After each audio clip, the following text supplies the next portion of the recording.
দেখেন, আমেরিকার লেখক এবং কলাম লেখকদের নৈতিকতা।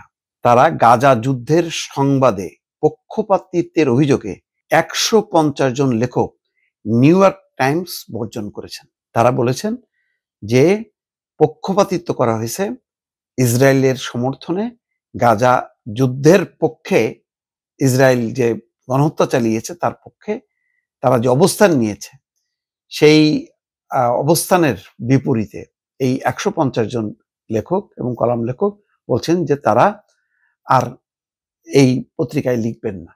এই মর্মে তারা অঙ্গীকারপত্র স্বাক্ষর করেছে। চিন্তা করেন, তাদেরও একটা নীতি নৈতিকতা আছে। আর আমাদের দেশের লেখক, সাংবাদিক সহ বুদ্ধিজীবী অনেকেই ১৫ বছরের শেখ হাসিনার স্বৈর শাসনের বিপক্ষে তারা কোনো কথা বলেনি, বরং তারা ঘুরায় ফিরায় এই স্বৈর শাসনকে আরো স্থায়ী করার পক্ষে তারা তাদের অবস্থান ব্যক্ত করেছেন নানাভাবে।